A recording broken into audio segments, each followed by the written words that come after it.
Enterprise TV, a tradition of truth.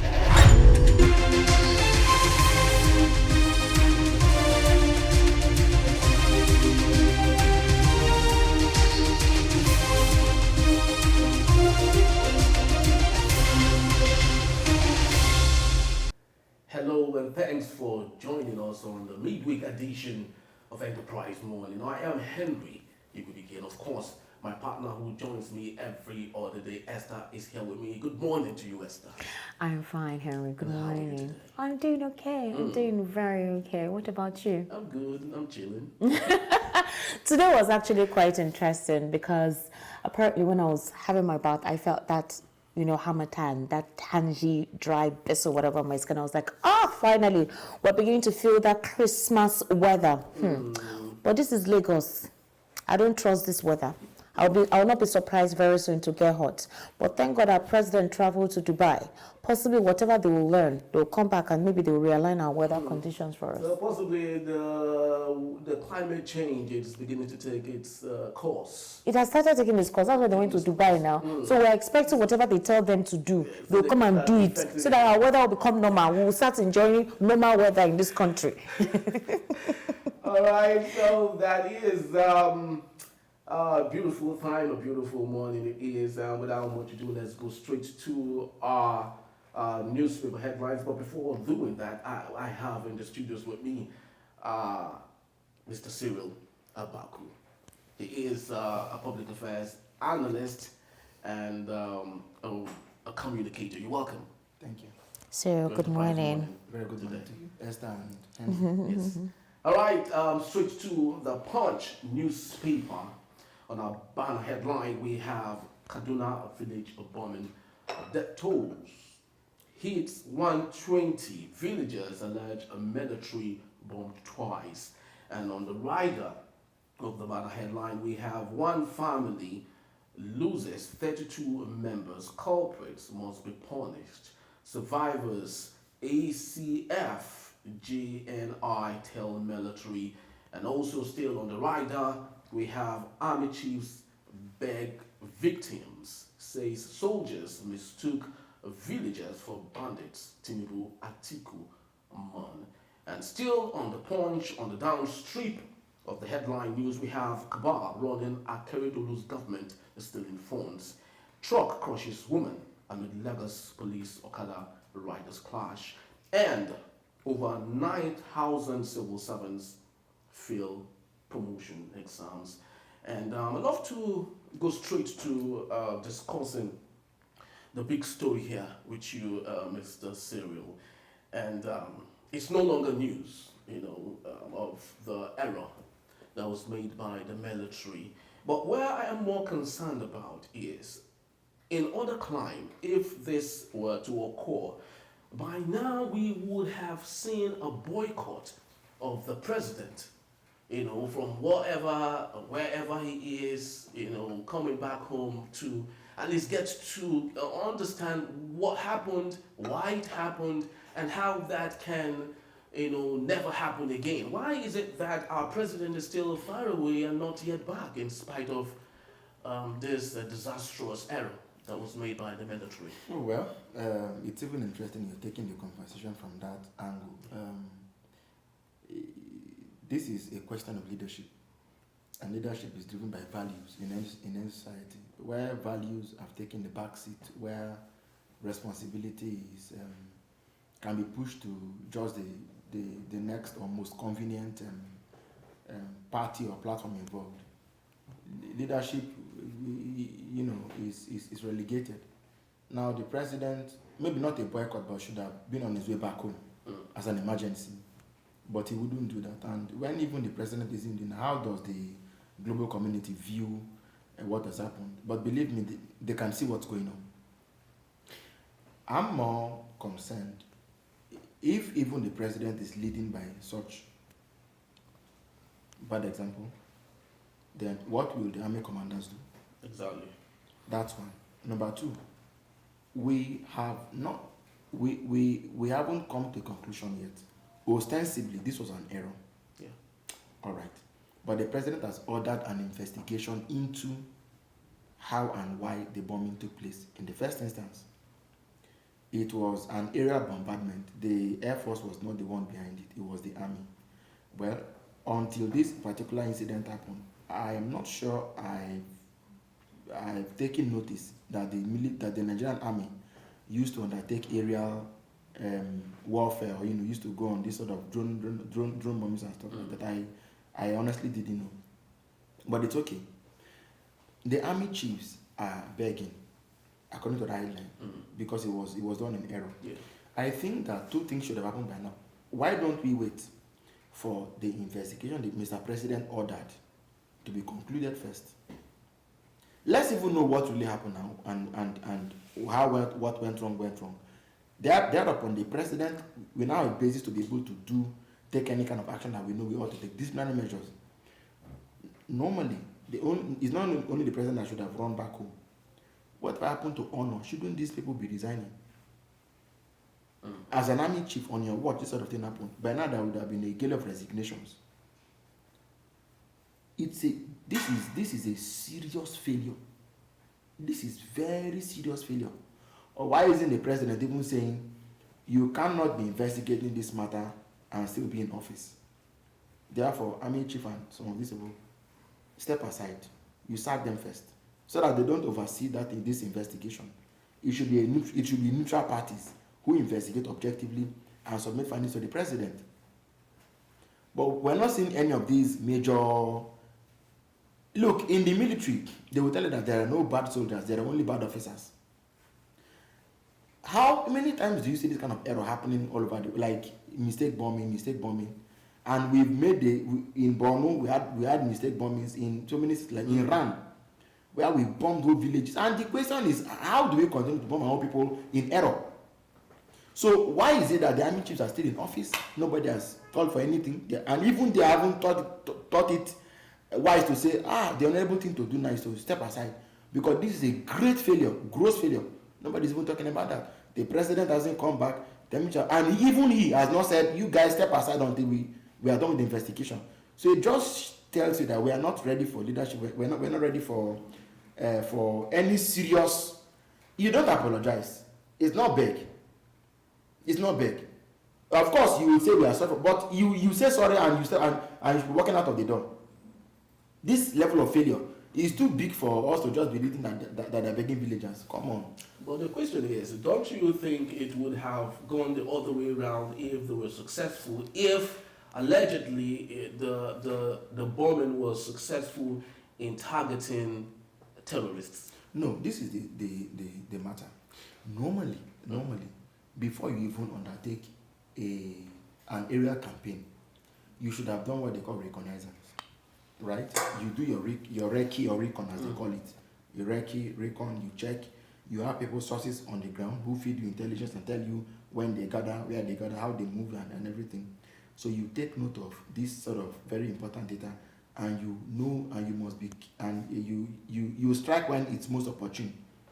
But the matter is that a military campaign of this kind is usually classified. Very classified. Is that not so? True. It's classified. So we don't even need to know the details. But within and among them, who authorized the strike? Exactly. On the strength of what evidence is the authorization in line with best practices that, so for example, when you're approaching an enemy in warfare, it's 3 combatants to 1, ideally. So when you deploy troops into a theater of conflict, and you're doing 1-to-1 or 2-to-1, the question will be on why did you do it? If you can't give a good explanation, okay. So for example, 2 or 3-to-1 is normal warfare, but when you deploy special forces, it can be even 1 special force to 3 regular combatants, and that may even be too much actually. You see, so there are rules of engagement. So the question is, did we breach the rules of engagement in this particular instance? We've had governors tell us that they know where Boko Haram people are hiding. They listen to their phone conversations. They know, they know where they gather and everything. So, did we overlook critical elements in assessing the threat before we? These are the questions we should be asking. Very true. And in my view, you cannot keep these same leaders in place and allow them to carry out the investigation.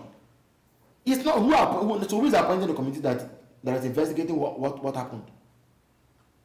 Look, in Israel, in America and all these places, they take this sort of military errors very, very seriously. Believe me, you see the Iron Dome that was breached in Israel. Now they're fighting the war on the war with the terrorists. One of the reasons why the war will not end, why Netanyahu is going to pound Gaza until he grounds Gaza, is he needs to have that as A statement. to face the Knesset. What will it tell Parliament? What will it tell Parliament? If you don't fight the war properly, look, somebody even in Israel, you can fight a war, win the war, and still go to jail. Because when intelligence failures take place, Israel doesn't take it lightly. They must have to get back to Israel. So when we look at some of these things, the question is, why, the way we're even going about this, is this the best way to get about it? Well, the northern groups are calling for the sacking of the defense chief over the bombing of civilians in Kaduna. And then critics actually saying, if you go on X, it's been quite a back and forth conversation.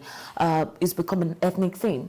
So apparently the army chief or the general who ordered the strike is from a particular ethnic group. The other ethnic group are saying that during Burotai's time, this kind of issue happened. Why was Burotai not sacked? Why was he not asked to leave?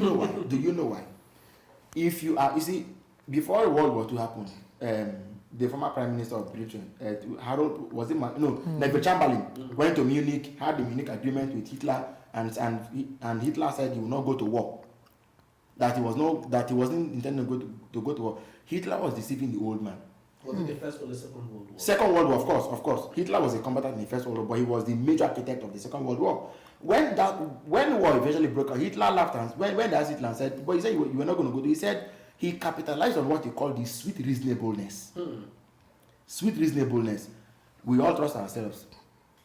Everything is going to go well. We are gentlemen. We agree. You run it by law. There must be a law binding and saying, if you eventually break your word, there'll be consequences. You know where I'm going with this? You cannot allow you can't be counting on the goodwill of the army commanders who are not elected. It is the role of the commander-in-chief to fire them immediately. That's leadership. You fire them and investigate.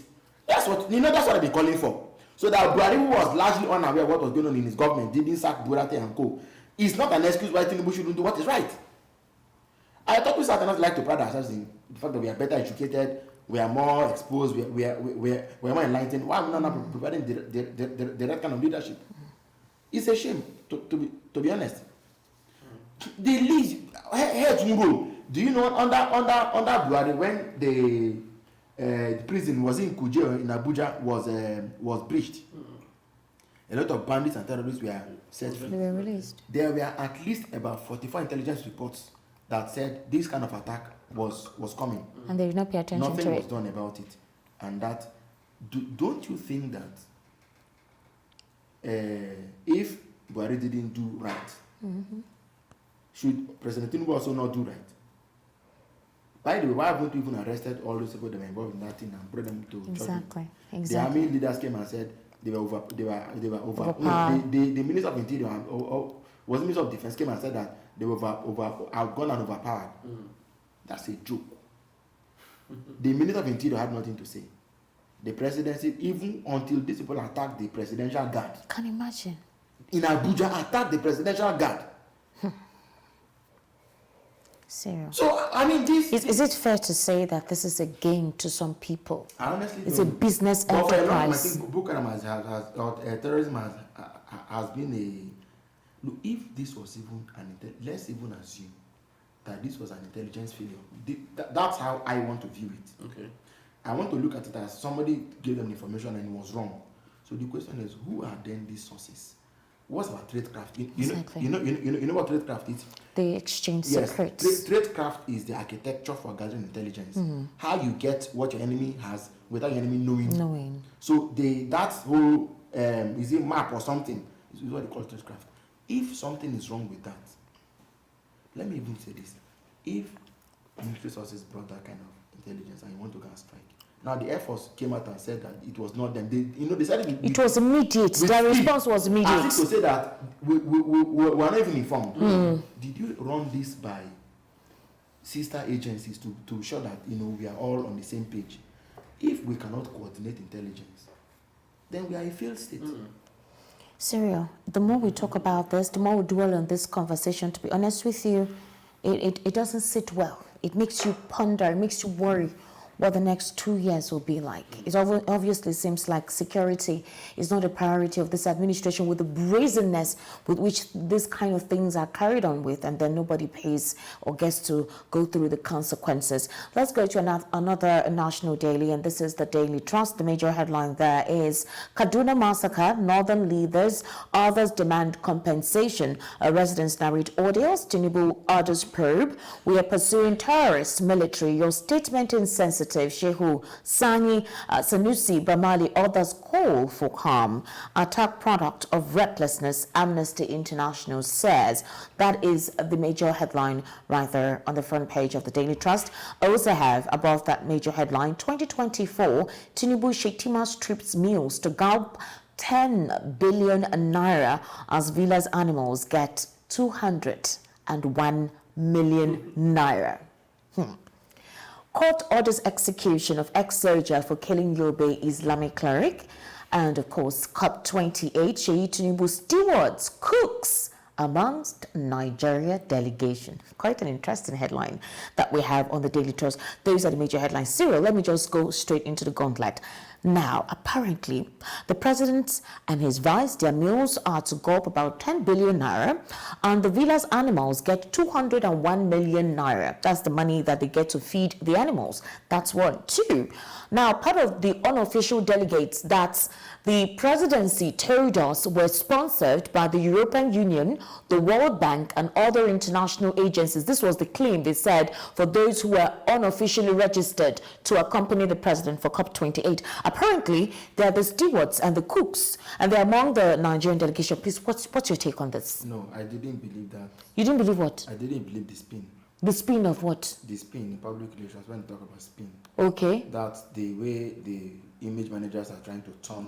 Okay. And so when they brought the spin to say it was the WHO, and yes. Now, well, I didn't believe, but let's just ask the question. What is the WHO sponsoring Sheyi Tinubu's cooks and stewards for? I think they take Nigerians for granted, Cyril. No. They think maybe we cannot intellectually comprehend, and so they just dish things and then we absorb it and go with it. No. You know that if we were to look at the condition of Nigeria and of Nigerian public leadership, clearly it requires a psychiatric evaluation. No, it's true. And when we say psychiatry, we're not. It's not necessarily a derogatory term. Football teams, sports people, celebrities. It's not easy coping with depression and all of that. They see these people from who give them coping mechanisms and tell them what so. And tell them when to withdraw from the limelight. But Nigeria is not behaving well. It's obvious. It's clear. What she needs is a surgeon or an orthopedic doctor. It's the thing of the mind. What we need is not a gynecologist. The Nigerian leadership doesn't. What we need is not an obstetrician. What we need is psychiatric evaluation to check where what has gone wrong has really gone wrong, so that we can prescribe the right kind of medication in terms of values and in terms of philosophy or whatever it is that can help us to check these things. Now, so I don't believe that that whole COP, whatever that WHO was sponsoring people, I don't believe it. But why would they give such as an excuse? No, I mean, why would they defend with that? But you had the government come out and say, you see, the thing is this: when you have a bad product, it's difficult to sell it, no matter how good you are marketing. How you try to brand it. You have a situation in which the government came and said the other day that the UAE had lifted travel ban, whatever it is, Nigeria, and that we're back, and immediately we'll be traveling back, that Nigerians could not travel directly. Please tell me, what became that one? Later on, they now put another spin to it, which means it was a lie, ab initio. Now they're talking of making Port Harcourt refinery work. This same government told us some weeks ago that Saudi Arabia was going to invest in our refineries. It was also not true. But let me leave those two. Did you see how Daily Trust couched its own headline? It said Kaduna massacre, not Kaduna bombing. Kaduna massacre. Kaduna massacre. You know, we need to be observing what is going on. This is the Daily Trust is the voice of the North. They are calling it Kaduna massacre. Now, even if it was not the Kaduna massacre, the way we've handled it, why are we more eager to cover up than to deal with the issues? I don't know. When you cover a wound, it festers. Very true. When you open it up, Yes. you know, you can get. This is the reason why whole villages will be told that the Boko Haram has been defeated. When they go back to their farms, they get killed. You cannot win the war on terror by elevating lies to such a point as if, you know, it now becomes part of your official strategy. It doesn't work that way. So we need to ask ourselves questions. The president and his vice, am I correct, are going to be spending 10 billion naira for feeding. Esther? Yes, 10 billion naira. It's not, no. I mean, what For their troops and their meals to go 10 billion naira for 2024. And then the animals at the villa will be fed with the amount of 201 million naira. They don't need all of that. All these things just show that we've thrown our minds elsewhere and we just want to lead, you know, because no thinking person will be willing to spend 10 billion naira for food. How much are they going to spend on haircut? I've said it time and again. How much was it not in this country that we are voting so much money into the Asura clinic, and the president was telling us that there's not even a single syringe in that place. All these are monies that are going to be siphoned. What food are you eating that you're going to be copying 10 billion? 10 whole billion. How many rows can that tie? How many hospitals can that revive? We're not being honest with ourselves. But my question is this: why do you think it's becoming very possible for our leaders to, make these calls and feel comfortable about it? I want to believe, knowing that Nigerians won't do anything about it. So, what do you think is giving them this gusto to want to always do this let me without restraint? I have to ask for your apology, but an apology of the viewer. But the reality is that, in a sense, even those who ought to, who know better, who should be able to hold leaders to account, have largely become part of the beneficiaries of these largesse, especially those in the liberal class. So those who should be speaking up won't speak up because, I mean, if a little of it is going to come to you at the end of the day, why bother yourself? If they gave you the contract now to supply X to the presidency at 200 million every month, for example, I mean, isn't that better than talking and shouting, and at the end of the day, you can't even fuel your car? So people have largely become compromised, and they're not able to hold their grounds again. I think that's where we are. It's a sad commentary, but that's where we are. Really sad commentary. Unfortunately, this is where we are. Now let's move straight to Daily Independent, and on the headlines, we have Nigerian airline laments $60 million lost to bird strikes annually. And on the right there we have carriers suffer 60 bird strikes in 10 months in 2023. Ask FG to reduce cost of bird damages with modern text. And up on the same newspaper, the top strip of that newspaper, we have mass resignation hits public universities. ASU cries out. So, Mr. Cyril, I know the Japan syndrome is is becoming. I guess it's time we should maybe whoever it is that puts together new words in the dictionary should start considering Japan as as a lexicon or something. No, because it's becoming very popular. The serious. I mean, they could give it another 5 years. You're sure to find it there, but on the more serious side of it, you see, every society that thrives on domination, that thrives on domination, on conquest, will like Nigeria very, very much. Will do what? Will like Nigeria very much. Okay. Because the critical mass has now resigned, actually.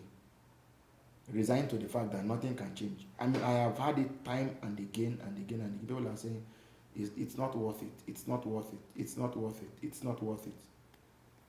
Why we've been fighting for so long? Let's pack our bags and walk away. Canada, the UK, you see Nigerians in even the five places like Belize, Belize and Indonesia, Vietnam, countries that you never knew even existed in the world. They are Vanuatu. They are tired. Jamaica. They are tired of the whole thing. Yes, but do we have the eggheads and the brains that can make this country work again? Definitely yes. No matter how. I mean, imagine the Nigerian mind on display during NSAS. The way Nigerians were able to organize themselves. There were doctors, there were all kinds of people at the NSAS protest ground in Lekki. There were phone charging points. It was a civilization, in those that came together in those short few days. Yeah. But so it tells you that this country can work if we mean to make it work. What we've lacked is bad leadership, and I mean, what we have right now doesn't seem to be helping or trying to change the situation. Our president is a wealthy man. He can afford to live without needing 10 billion out for his feeding. As Aso Rock is, I can tell you, they have enough land there. They can do some farming. Basic things like yam, potatoes, rice, cassava and stuff like that, and process them. But sadly, they wouldn't. Why are we buying everything? A country that has one of the best farming, whatever in the world. Abuja is close to Benue State. Why do we have to buy everything? 10 billion for the president's when food in Benue is wasting, is rotting away. Because they can't get to the end.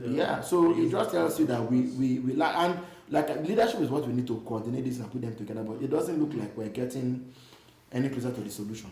Now you talked about leadership as the source of development in our country, and on the headline, I think I'd love to start by giving thumbs up to Bola Ahmed Tinubu on the choice of David Umahi, first off, for the position of the Minister of Works. He is doing an awesome job. Now, the headline here says Nigerian Airlines laments $60 million lost to bed strikes annually.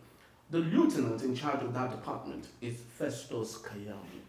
The question is, just like we gave thumbs up to David Umahi because he is professionally a civil engineer and architect, so he understands with a proven track record. He understands everything, and you can see it. Now, Mr. Festus Kayamo is neither here nor there, and already his department is complaining. What do you think is the issue? Well, the question of Mr. Kayamo, people have said all sorts about why he was even made minister in the first place. He wasn't on the initial nomination before his name got back into the list. The reality is he is a lawyer, an SAM for that matter. He's a learned silk. Perhaps it will take him some time to properly understand how the sector operates or works, and then he'll be able to come up with policies that can help to make the sector what it ought to be. But clearly he's not a man that can hit the ground running. It's not that simple. Aviation is more difficult than aviation is a highly specialized area. So technical. Yes, it's highly specialized. I don't see him, and I mean of course it's showing. It's showing. At most he may have a technical assistant who helps him to fashion, who helps to give him the right kind of advice. But I mean it's different from when somebody who is in that sector is able to drive the process himself. Whatever it is worth, what I'm saying is Mr. Kayamo is a lawyer. It will take him some time to settle in properly. So maybe if the country has the patience to wait until he's able to put his foot on the ground, why not? All right, the Vanguard National Daily here. The major headline, 2024 budget, Tinubu Shetima aids to spend 15.961 billion naira on troops, villa mechanical, electrical maintenance, 9 billion naira, vehicles, 6 billion naira, foodstuff, catering, material supplies, 602 million naira, State House miscellaneous, 2.54 billion naira, villa computers, repairs, 980 million naira, and villa honorarium, 365.8 million naira. I think the Vanguard did a complete breakdown of all the areas through which all the money is designated for whatever it is. These monies will be fulfilling their purposes. for? Well, Cyril already talked about that. Then about the about the masthead, Kaduna airstrike, DHQ apologizes and says terrorists were killed in Ligama. So the DSS is insisting that the purpose for that bombing actually met its target. It's just that those who died were the unfortunate collateral damage. Tinubu returns from COP28 summit in Dubai. Remember we said in the morning, we'll begin to see some realignment in our weathers. Let's just hope that something is done about it. FG won't weaponize religion, ethnicity, and SGF, that's Secretary of the Government of the Federation, tells Sultan and the Christian Association of Nigeria, others. That story is on page 13. Okay, we also have bottom page, FG's deficit spending rises 11% to 7.88 trillion naira, defies 45% increase in revenue, and that's on page 19. Okay, and IPOP says we must approach, or rather we must adopt non-kinetic approach to end insecurity in Southeast. And of course, that is by Shetima on the insecurity currently ongoing in the Southeast. So let's talk about the federal government saying they would not weaponize religion, ethnicity. That is what the Secretary of the Government of the Federation is saying. But I don't know if you've been listening to conversations, if you've been hearing back and forth, if you've been on social media, specifically X. I've never seen more distraught and depressing conversation that takes place there on political issues. Do you believe, according to what the SGF is saying, that the federal government is not weaponizing that? No, so the question is, he couldn't have been speaking from a vacuum. Okay. Something is given back to the comment, which means there is a concern already on the ground. So what is even saying is an admittance of some sort that there's a problem. That's one. Number two is the fact that so government can decide and say we're not going to make ethnicity, we're not going to weaponize ethnicity and religion. But the question is, are you creating grounds for such to thrive?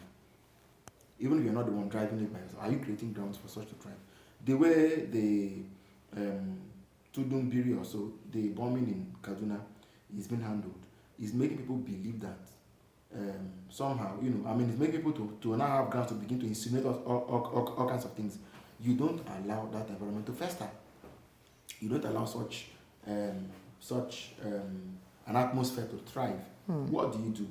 Whenever leadership does not rise up to the occasion, it creates ground for people to begin to make all kinds of hazard all kinds of guesses.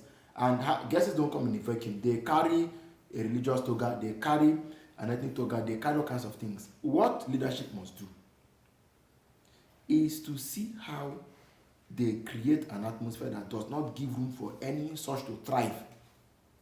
The president, for example, has appointed quite a number of Christians. Even in Lagos, there was a protest that Governor Sanwo-Olu was appointing too many Christians into his cabinet or around him. Yeah. It's okay.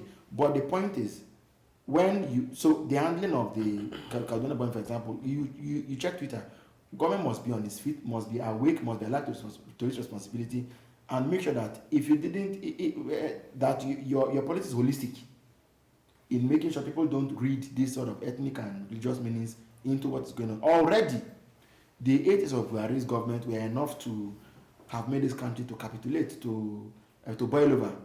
For whatever miracle that helped us to hold the fort. We don't know how long it's going to last. So President Tinubu must not make sure that he doesn't repeat those mistakes, and that he seems to be, that he does what is right, and he seems to be doing what is right. It's important. I personally don't think that the service chief the army chief, for example, should have been in office till now. Somebody should have given. Those figures, as at Monday, somebody was saying that those figures were up to 126 or so. Yesterday, they were insisting it was 85. Now it's around 120. But the fact is, between Sunday and now, we are not even able to count people that died. These are the things, these are the questions that give. Look. Admit, leadership is not an easy thing. Admit it. Especially when you are new in office, it's not an easy thing. But President Tinubu isn't new to leadership, given who he is.